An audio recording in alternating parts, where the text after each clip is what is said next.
천하 만물은 영원한 생명이시요 우주의 실제가 되시는 예수님이 빚으신 피조물들이요, 이 피조물들을 통해서 그분은 그분의 신성하신 모든 능력과 그분의 기뻐하시고 영원하시는 뜻을 그 안에 부분적이나마 다 새겨 넣었다고 했습니다. 그러므로 마음이 맑고 양심 있는 사람들은 이 만물을 볼 때에 하나님을 없다라고 핑계할 수 없다고 로마서에서 사도 바울은 말합니다.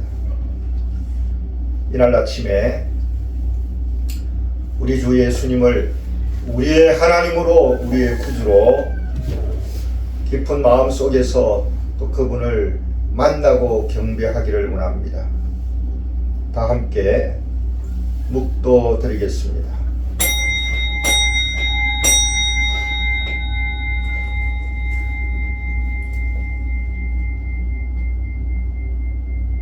너희는 너희 안에 이 마음을 품으라.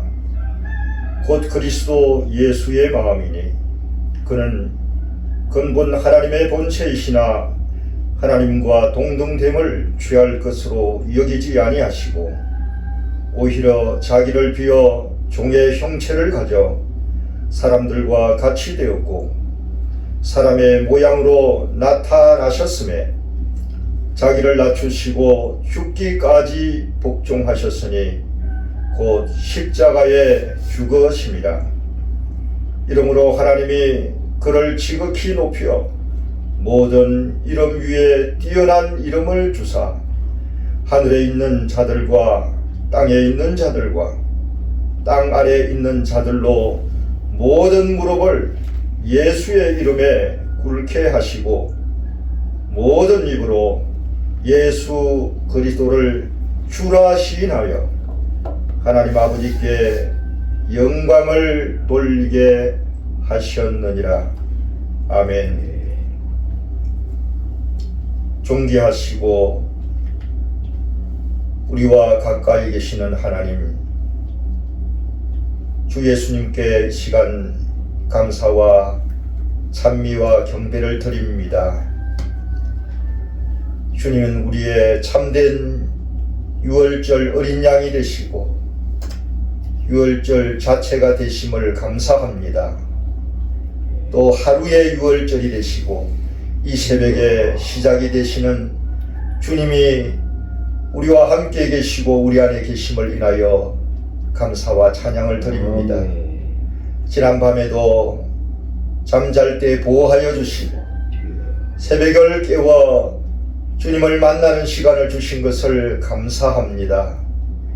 이 시간 우리의 마음을 온전히 주님께 열어드립니다. 우리를 위하여 대가를 지불하신 주님의 십자가를 인하여 감사드리며 주님의 희생을 감사드리며 피와 물을 쏟으신 주님의 모든 것을 인하여 감사와 찬미를 드립니다. 이 시간도 우리가 알고 모르고 행했던 모든 허물과 죄악을 주님이 아시오니 이 시간도 주님 앞에 고백하오니 씻어주시고 또한 용서하여 주시고 예배 시간을 통하여 주님의 보혈을 우리 마음과 양심에 뿌려주사 하나님과 화목을 누리며 사람과 화목을 누리며 피조물들과 화목을 누리며 하나님의 새 언약의 시간을 누릴 수 있도록 이 시간 축복하여 주옵소서.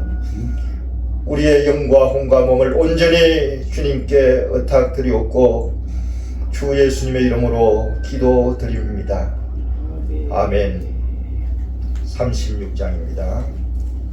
찬송 36장입니다. 주 예수 이름 높여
기도합니다.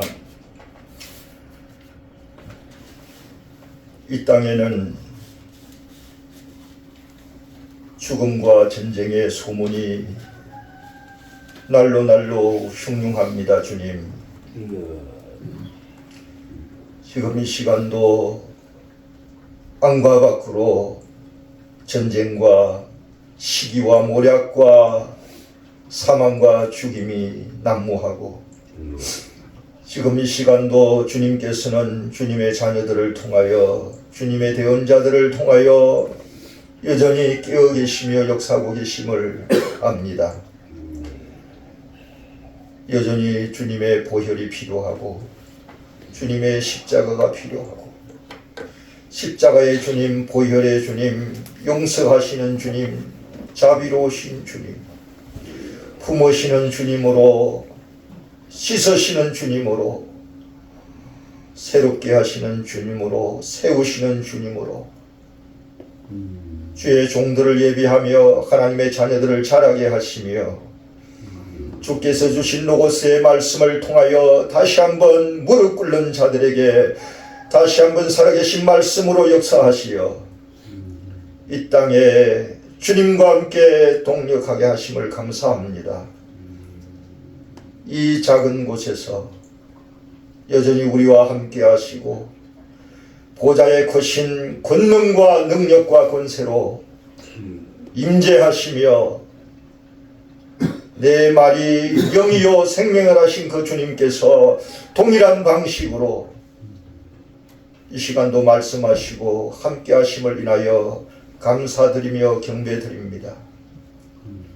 우리 안에 새 사람을 창조하신 주님, 주님의 성전을 만들어 가시는 주님, 우리 가운데 아버지의 집을 이루어 가시는 주님, 우리 가운데 하나님의 나라를 만드시고 누리게 하시며, 하나님의 나라 안에서 주님과 함께 하나님의 나라를 경영하며 받들며 수고하며 하나님의 나라의 확장을 위하여 악한 자들과 싸우며 성령 안에서 하나 되게 하신 것을 힘써 지키며 우리를 향하여, 우리가 주님과 함께 곁대를 향하여 나아가게 하심을 감사합니다.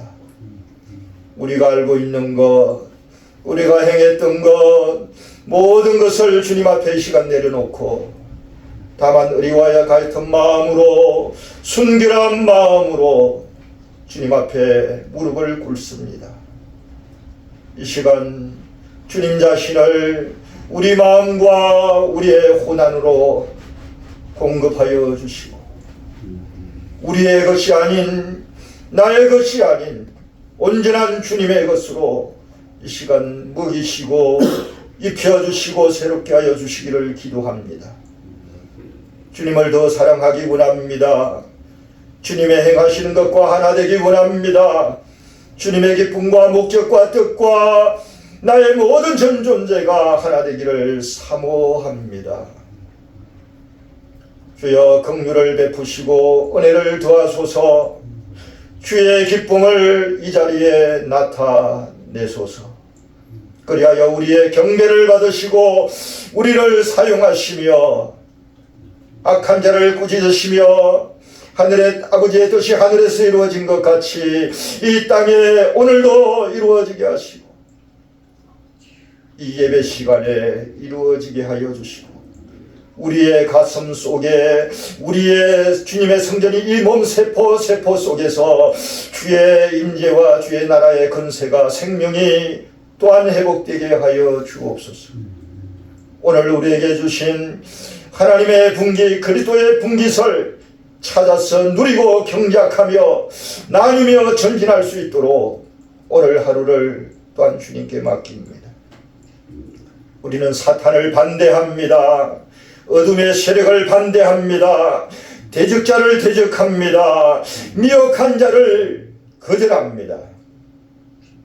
주님의 사랑하는 종들, 주님을 찾는, 또 주님이 사랑하는 주님의 자녀들, 오늘도 주님 축복하여 주시고 품어주시고 안아주시며 목양하여 주옵소서. 그리하여 약한 그들을 통하여, 없는 그들을 통하여, 절망에 빠진 그들을 통하여 주의 이름이 높임을 받으시며 살아계신 주님이 증거되며 그들을 통하여 놀라운 영광의 주님을 오늘도 나타내심으로 악한 귀신과 더러운 것들과 대적자와 미혹자 하는 자들이 물러가게 하시고 약화되게 하시며 주여 오늘도 소멸되는 역사가 있게 하여 주옵소서. 주님의 영광을 구합니다. 이 시간 주의 말씀을 대언하고자 하오니 주께서 주신 말씀을 주께서 다시 한 번 더 우리에게 말씀하여 주심으로 주님을 나타내시고 주님의 몸된 교회를 나타내시며 이 비밀을 우리에게 나타내시고 생명으로 공급하여 주옵소서. 우리의 길을 복되게 하시며 우리의 영안을 열어 말씀 안에 계신 주님의 비밀을 또한 보게 하여 주옵소서. 존귀하신 예수님의 이름으로 기도드립니다. 아멘. 하나님의 말씀 요한복음 15장입니다.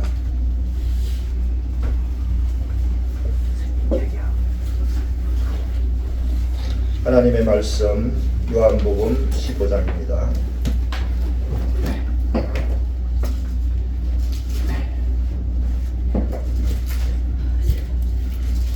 요한복음 15장. 요한복음 15장이라. 아멘. 1절 2절 함께 합독하겠습니다. 시작. 내가 참 포도나무요 내 아버지는 그 농부라. 물은 내게 있어 과실을 맺지 아니하는 가지는 아버지께서 이제 제하여 버리시고 물은 과실을 맺는 가지는 더 과실을 맺게 하여 이를 깨끗게 하시느니라.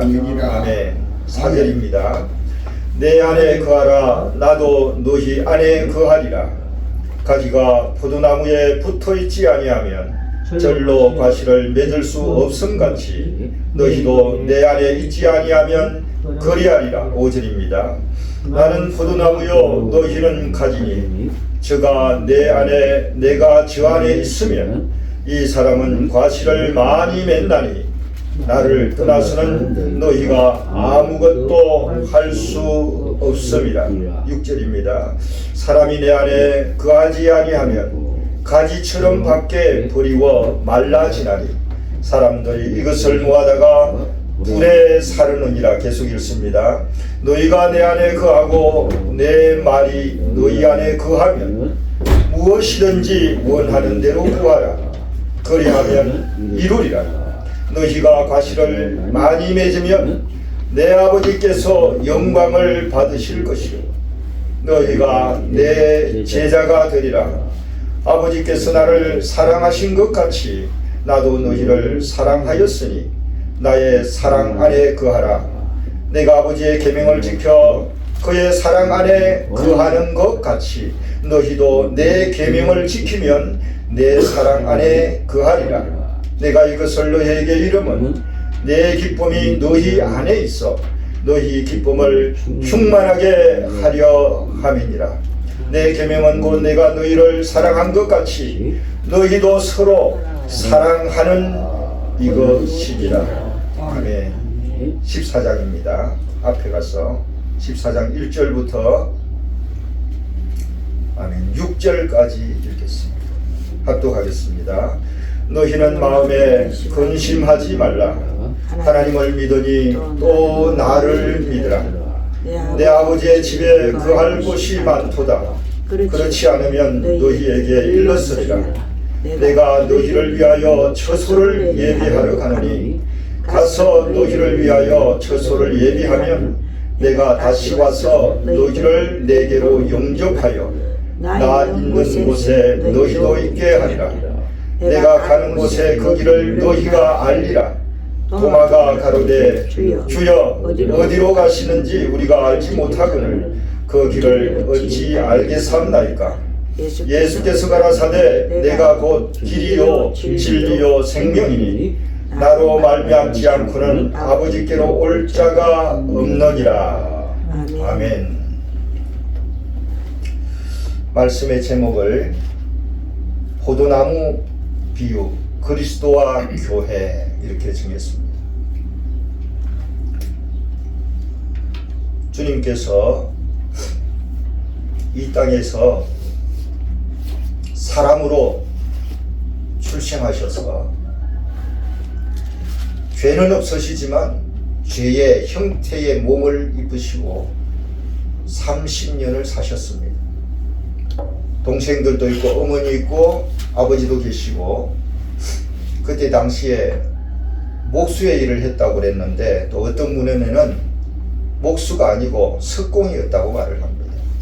돌을 만져서 형상을 만들고 사회적으로 피로를 채우는 목공이었다고 말합니다. 나무든 목공이든 사실은 그 노동이 적은 일이 아니죠. 다 무게가 나가는 것들이고 먼지 속에서 살아야 되고 항상 그 도구를 살펴서 항상 준비해야 되고 쇠와 나무와 돌과 이런 것들을 항상 다루는 직업입니다. 그리고 동생들이 있기 때문에 또 동생들을 돌아보고 또 부모님을 섬기고 또 부모님을 대신해서 동생들을 돌보기 때문에 그 직무가 결코 위치나 기능이 적다 할 수가 없을 것입니다. 그리고 그분은 몸도 그렇게 건강하지 못했던 것 같아요. 그리고 나이에 비해서 한참 더 좋게 말하면 성숙해 보이는 것이고 좀 하찮게 말하면 좀 늙어 보이는 이런 형상이었다고 합니다. 그래서 우리가 흔히 말하는 예수 그리스도의 그런 얼굴이 결코 아닙니다. 속지 말아야 합니다. 속지 말아야 합니다.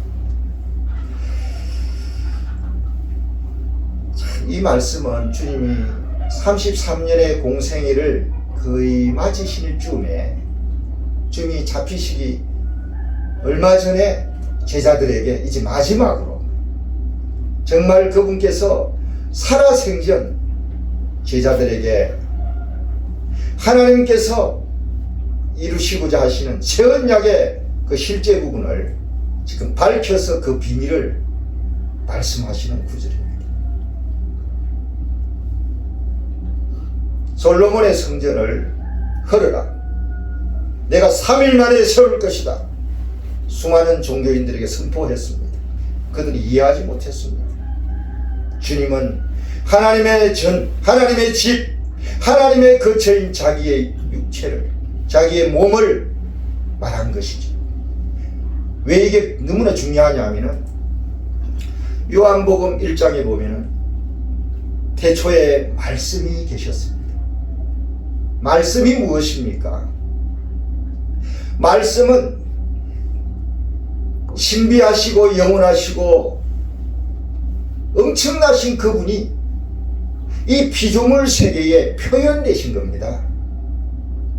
특별히 하나님의 형상과 모양으로 창조된 사람에게 그분이 나타나시고 그분이 설명되어지고 그분이 정의되고 그런 그 실제적인 분을 말합니다.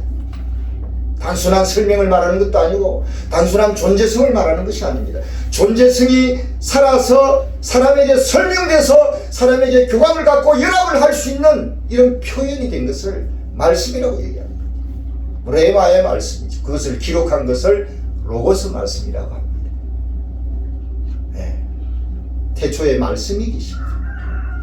이 말씀은 하나님과 함께 계셨으니 이 말씀이 곧 하나님이시니라. 하나님의 생명이요 하나님의 실제라는 겁니다. 하나님 존재 자체라는 것입니다. 이걸 이론적으로 받으면 우리는 못 들어갑니다. 이 하나님과 말씀은 살아계신 존재요. 지금 내 귀에 이렇게 우리가 마주보고 대화하듯이 놀라운 말씀 존재고 우리를 완전히 정복하시고 감화시키시고 털을 올리시는 영원성을 의미하는 그 말씀이십니다. 그러면서 그 말씀 속에 그분을 설명하고 그분을 정의해주고 이해하게 하고 좋아하게 하고 떠나게 하고 연합케 하는 분입니다. 놀랍지 않습니까? 우리의 혼을 매혹시키는 분입니다. 생각을 충만케 하는 분입니다. 이 짧은 말씀 속에 그런 말씀이 내포되어 있는 것 같아요. 이 말씀이 육체가 되어 우리 사람들 가운데 거주하심에, 생활하심에 보니까 무엇이 충만하더라? 은혜와 진리가 가득하더라는 겁니다. 충만하더라는 것은 내적인 상태를 말합니다. 충만이 되면 어떻게 돼요? 가만히 있어요? 흘러 넘쳐요? 할렐루야! 흘러 넘쳤기 때문에 충만이라는 용어를 썼을 겁니다. 흘러 넘치지 않으면 충만이라는 단어가 합당치가 않죠. 그냥 가득하다, 풍성하다 이렇게 말해야 되는데, 충만하다는 것은 흘러 넘쳤다는 거예요. 그 삶을 통해서 어릴 때부터 그 하나님께 기쁨이 되고 사람에게 사랑을 받았다고 되어 있죠. 흘러 넘쳤기 때문에 향기로 흘러 넘쳤든지, 얼굴에 어떤 분위기로 흘러 넘쳤든지, 순종과 복종과 성실함으로 흘러 넘치든지 흘러 넘쳤다는 것이죠. 은혜가 무엇입니까? 오늘 우리가 은혜라는 말을 많이 쓰지만 은혜라는 말이 정확하게 정의되는 곳이 드물어요. 은혜라는 이 용어가 사실 좀 비밀입니다. 진리라는 말이 무슨 말입니까? 헬라어로 알레데예요. 실제, 거짓도 아니고 피조물도 아니고 사실도 아니에요. 우리 눈에 보이는 어떤 사건과 같은 사실, 이런 종류가 아닙니다. 이 용어는 무엇이냐? 이 우주 안에 영원한 존재의 그 실제를 말하는 것입니다. 영원한 생명에서 존재하는 그 구체적인 방면들, 그 구체적인 실제들, 이것이 포함되어 있는 용어입니다. 진리라는 말은 단순한 교리와 이치에 합당하는 철학적인 표현과 이런 것이 전혀 아닌데, 오늘날 우리의 관념 속에서는 이상하게 그런 것들이 자리를 잡고 있어요. 저도 그랬었습니다. 주님이 내가 진리다 이것을 제 안에서 밝히 말씀해 주실 때 모든 것이 꼬꾸라졌습니다. 모든 이론, 모든 지식, 모든 경험 다 무력화됐습니다. 주 예수님, 주님이 실제이시고 이렇게 고백할 수밖에 없어요. 놀랍습니다. 은혜와 이 실제가 그 어린 아기 예수에게 충만했다는 겁니다. 저는 상상이 솔직히 잘 안 됩니다. 그러나 받아들이고 연합하고 선포합니다. 목숨을 걸고 이 말씀을 선포합니다. 왜? 우주 안에 엄청난 사건 아닙니까? 이거보다 큰 기적이 어디 있습니까? 연합이 돼서 사람으로 오신 것도 엄청난 사건인데, 그분 속에 은혜와 이 진리가 실제가 가득해서 넘쳐났다는 거예요. 생활 중에 일상적인 생활을 하는데 예배를 드리는 것도 아니고 경건한 생활을 한다는 그런 말씀이 없습니다. 그죠? 다만 그분에게 은혜와 실제가 넘쳤다는 것입니다. 우리의 관념을 완전히 바꾸지 않습니까? 예배할 때는 충만한 은혜가 있는데, 이 세상살이하고 운전할 때는 막 입에서 막 쌍팔도 욕이 나오고 말이 나옵니다. 전혀 그런 개념이 아니죠. 왜? 그분은 안에서는 하나님의 생명이 있으시고 밖에는 죄가 없는, 아담이 타락하기 전과 같은 이런 순수한 인성과 몸을 갖고 있었기 때문에 가능했던 것입니다. 이거는 흉내낼 수 없는 것입니다. 우주 안에 유일한 존재입니다. 이분이 부활하시고 나서 제자들에게 오셔서 성령을 받으라. 제자들이 받아서 생명이 됐습니다. 그 다음에 너희들은 전심전력하여 모여서 기도해라. 이 한마디가 있습니다. 이 한마디 속에는 구약의 언약의 약속이 숨어 있습니다. 뭘 기도했겠습니까? 그분들이 남녀노소들이 모여서 뭘 기도했겠습니까? 많은 경우에 구약의 성경을 알고 있었어요. 많은 경우에 성령이 가르쳤을 겁니다. 주님이 제자들에게 말씀하신 많은 말씀들 중에 핵심적인 부분을 성령이 생각나게 하셨을 것입니다. 그렇지 않습니까? 생명으로 들어오신 그분이 기름 부음을 통해서 계속 제자들을 자극하고 가르치고 자극하고 해서 그 모임 안에서 기도할 내용들을 공유하게 했을 것입니다. 그래서 거기에 전심으로 올인하고 바깥으로는 극도의 경계를 합니다. 잡히면 잡히갑니다. 자칫하면 공개 처형당합니다. 그런 시대 아닙니까? 그죠? 가족들에게도 이 비밀을 함부로 나눌 수 없는 경우도 있었을 것입니다. 살벌했습니다. 우리가 만약에 어떤 극도의 환경이 돼서 그 정도 되면 우리도 그렇게 할 수 있을 거예요. 분위기는. 저는 그걸 상상을 해봅니다. 그때 오순절이 되면 약속대로 말씀이신 그분이 불의 혀 무엇입니까? 생명의 말씀이 불같이 임했다는 겁니다. 왈왈왈왈 해가 이런 불이 온 게 아니고 말씀이 불같이 임해가지고 태울 걸 태우시고 일으키신다는 것이죠. 오순절날 부흥에 대해서 많은 분들이 오해해갖고 이해하고 설명하고 사탄이 그 짓으로 써먹고 있어요. 저는 평생 이런 진리를 추구하면서 말하는 것입니다. 말씀이신 그분이 말씀으로 혀같이 나타나서 말씀으로 사로잡고 말씀으로 채우고 말씀으로 충만케 하고 말씀으로 폭발시키는 것이에요. 그래서 그때 말씀을 전파하기 위해서 방언을 주신 거예요. 방언을 위한 방언을 주신 게 아니올시다 여러분들. 하나님의 의도가 있어요. 우리는 자꾸만 나타나는 현상에 빠집니다. 그 진리 아닙니다. 현상에 빠지면요 사탄한테 홀려갑니다. 10중8구. 본질을 만져야 되고 본질과 하나 되어야 되고 본질의 의도와 목적과 하나 되어야만이 보호를 받고 그분이 인도하는 대로 우리가 갈 수가 있어요. 이미 코드가 띄었기 때문에. 이 본질을 놓치고 현상만 붙잡히면요 어디로 가는지 몰라요. 본인도 모르게 갑니다. 제가 평생 경험한 것이 그것입니다. 어려운 용어로 설명할 필요가 없는 것이죠. 여기서 주님은 제자들에게 십자가 달리시기 전에 이제 본질을 얘기합니다. 내가 곧 아버지께로 간다.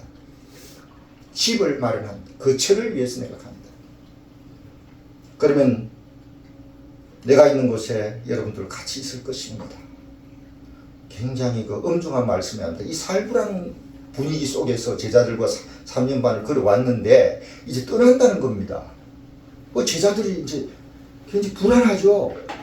스승님 때문에 모든 위험을 무릅쓰고 환난과 핍박과 외로움과 고통을 겪고 여기까지 왔는데 그분이 떠난다는 겁니다. 도마가 용기를 내서 도마가 이제 의심이 많다 보니까 질문이 많습니다. 그죠? 어디로 가십니까? 주께서 말씀하시지 않는데 우리가 어찌 알겠습니까? 그렇게 말씀하십니다. 사실 아버지의 집은 예수님 몸이에요. 본질이. 내 몸이 성전이라 그랬잖아요. 성전이라는 개념이 집의 개념이 포함되어 있잖아요. 그건 무슨 말입니까? 예수님이 십자가에서 죽으셨다가 부활하신 것이 그 안에 포함되어 있고요. 부활하신 몸이 이제 여러분들에게 와서 여러분이 몸의 지체가 되는 이런 하나님의 집을 형성하겠다. 죽어서 천국 가는 것을 말하는 것이 아닙니다. 여러분. 이것이 사탄의 교리고 쏘은 거예요. 제가 그런 배경 아래서 130년 된 집안에서 자랐지 않습니까? 물론 죽어서 좋은 데 가는 건 좋은 것이죠. 그러나 주님은 그걸 말하는 게 아니더라고요. 여기서 코드가 잘못됐기 때문에 하나님의 집의 개념, 하나님의 나라의 개념, 그리스도의 몸의 개념이 약해진 거예요. 껍데기만 남아 미라같이 지금 되고 있는 거예요. 그 실제가 사라진 거예요, 여러분. 주님이 이걸 제대로 하신 후부터 여러 가지 안에 비밀을 열어주기 시작했습니다. 쭉 계속 나오잖아요. 그래서 15장에 가서는 이제 그 실제적인 상태를 얘기합니다. 나는 포도